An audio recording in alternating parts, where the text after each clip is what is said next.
So the next chapter of the internet is an evolution. It says that we're going to take all the things we learned about how to connect sources of information and people who want to communicate with each other together, and we're going to add to that a whole range of applications and services, also combinable, so that anybody, anywhere, can get access to these services. For years, we've been trying to design software applications as modular components that will call each other and do services for one another. Enabling the ones that already existed to be combined in ways that allow them to do everything they already did, but in combination do more. You know, you don't have to have an in-house payroll system. You don't have to have an in-house ERP system. You don't even have to have an in-house customer relationship management system or call center. You can outsource those, and from the standpoint of how all those pieces work together, they're just seamlessly passed off from one to another. When Security First got into business as the world's first virtual bank, one of the things they realized from the outset is they couldn't afford to be all things. All the new challenges of how to do business electronically where you don't physically see the customer, and all the customer care and the service and the things that they desire to make it intuitively easy to do your banking online, we learned the hard way. The best way for them to make money wasn't just being an online bank. It was to take the core capabilities that they had, break them up into separate applications, what we now call e-services, and make them available to banks all over the world who wanted to get into the internet banking game. They're going to have to figure out a way to do business with their customer and extend that relationship. So that's what we set out to build.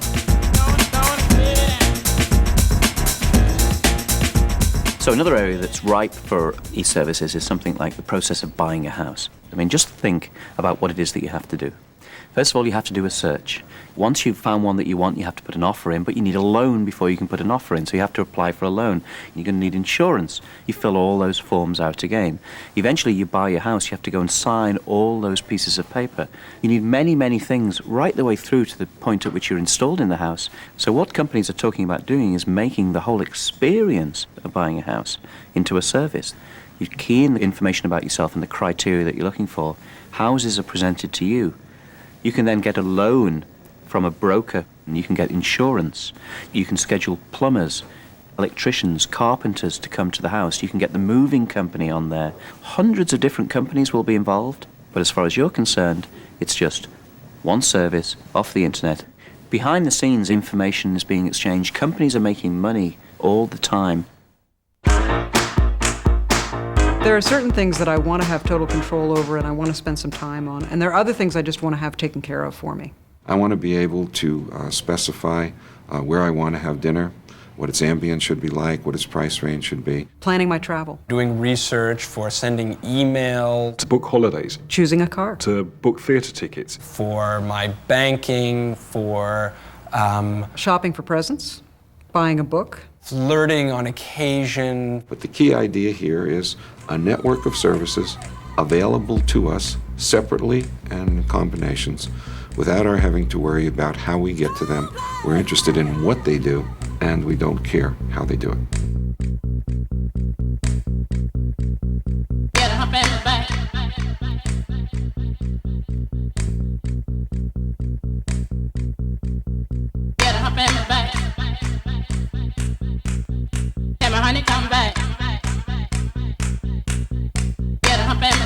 So I'll be able to send off a complex request, and guess what? I'm going to get back exactly what I need, and I won't have to think about it.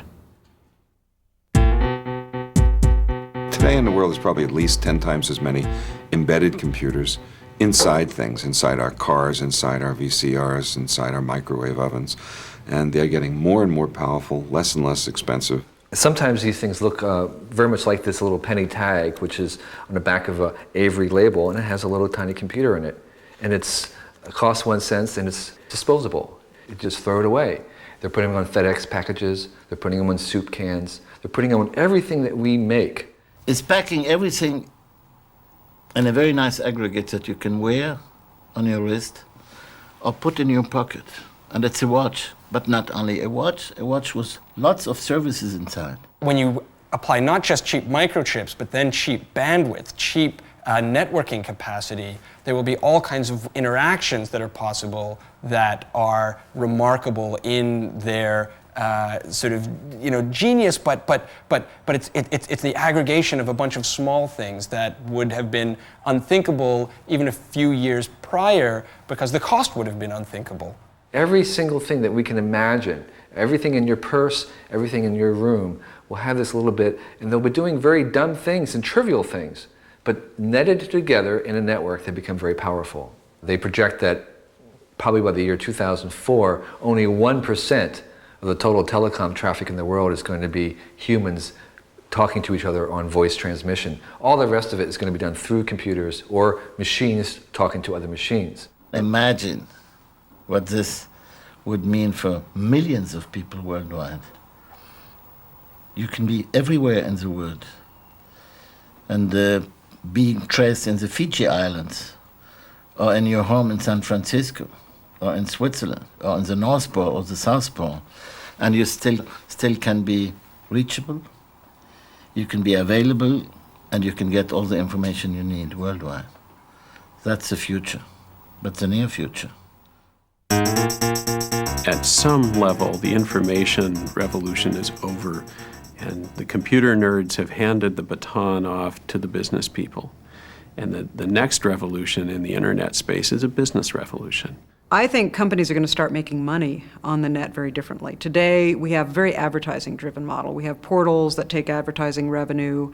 I think that's not here to stay. The old days of voyeurism on the web are disappearing.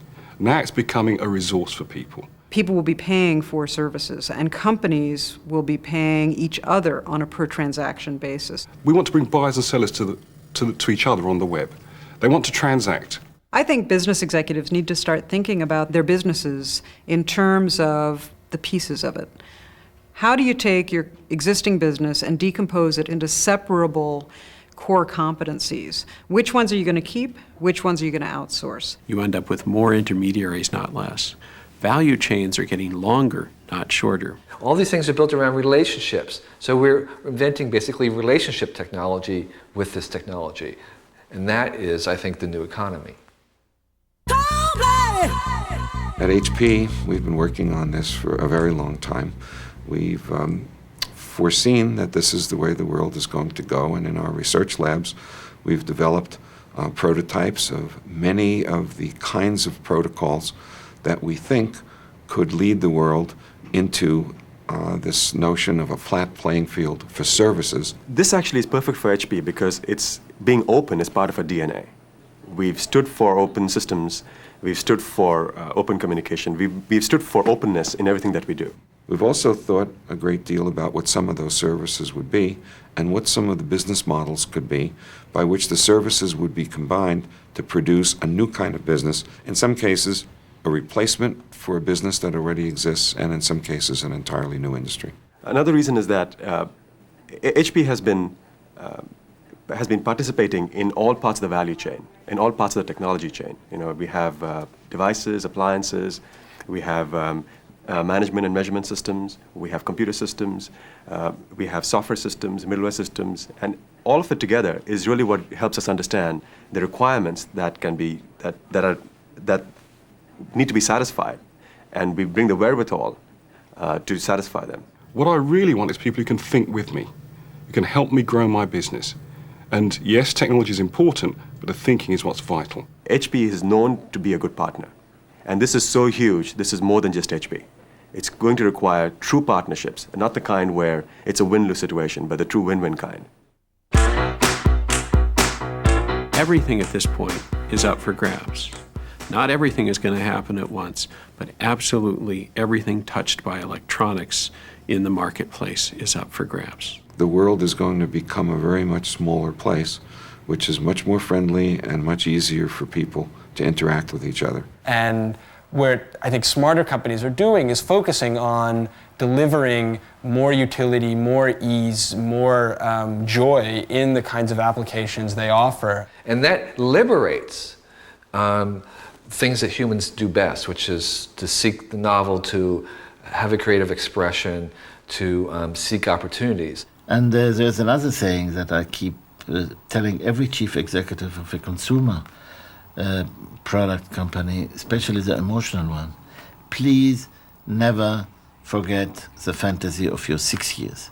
Stay a child with 6 years. The competitive advantage is going to those who are nimble, flexible, adaptable, tolerant of failure, inclined to trying novel things, who also have a sense of exploration and playfulness. Remember when you were playing on the beach with sand?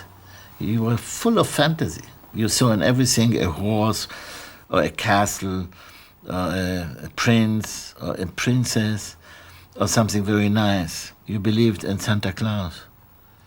And a chief executive of such a company should never lose his fantasy. Because in the end, these are only machines, they're only tools. It's the people that we care about and the way the people work together that all this is about.